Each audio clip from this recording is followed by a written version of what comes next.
Isang pagpalang umaga po sa ating lahat. Muli ako si Mia Sebastian and welcome to our daily devotion with Pastor Russell Ocampo. And today is April 8, 2026 and our topic is all about some blessings are not meant for us. So our scripture for today is all about 2 Samuel chapter 7 verse 12 to 16 and I version. When your days are over and you rest with your ancestors, I will raise out your offspring to succeed you, your own flesh and blood, and I will establish his kingdom. He is the one who will build a house for my name, and I will establish the throne of his kingdom forever.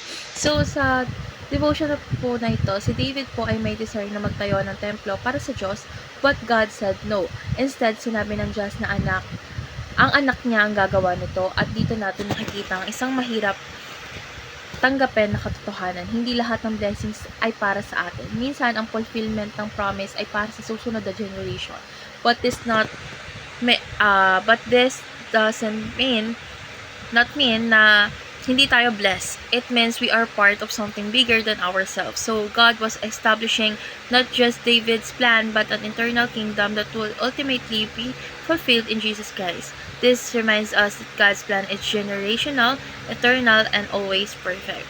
So let's go on to our teaching. First, many of God's blessings are meant for our children. So hindi lahat ng pinapangarap natin ay makikita natin sa lifetime natin. Some blessings are seeds we plant today that others will harvest tomorrow. This teaches us to live not just for ourselves, but for the next generation. Second is God made a covenant with David, the Davidic covenant. So God promised that David's throne will be established forever, while this was partially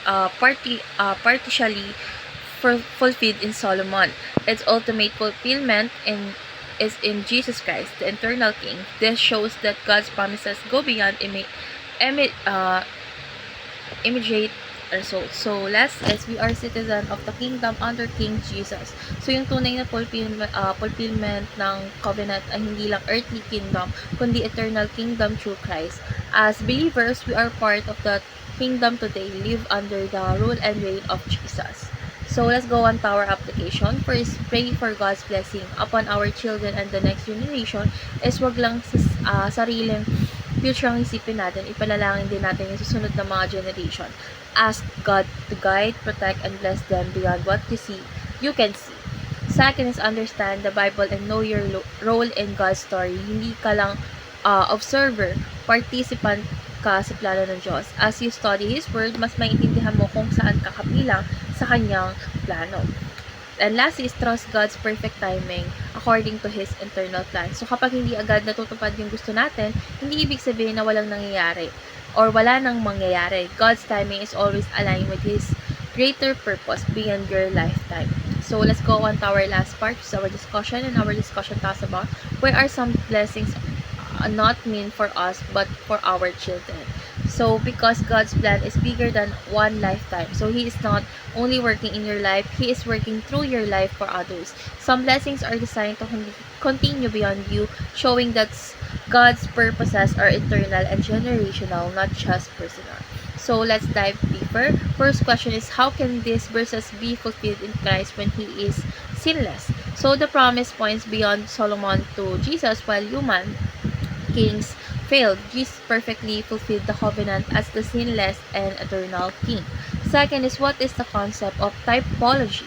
So typology means that people or events in the Old Testament point forward to a greater fulfillment in Christ. David and Solomon are types. Jesus is the ultimate fulfillment. And lastly is, how should we interpret difficult Bible verse? So we interpret scripture with scriptures, considering context, audience, and the whole story of redemption. Always read passages in light of Christ, who is the center of the Bible. So let's pray. Lord God, thank you for your plans that go beyond our understanding in our lifetime. Teach us to trust you even when we do not see the fulfillment right away. Help us to live not just for ourselves, but for the next generation. May our lives be part of your greater purpose and eternal kingdom. In Jesus' name we pray. Amen.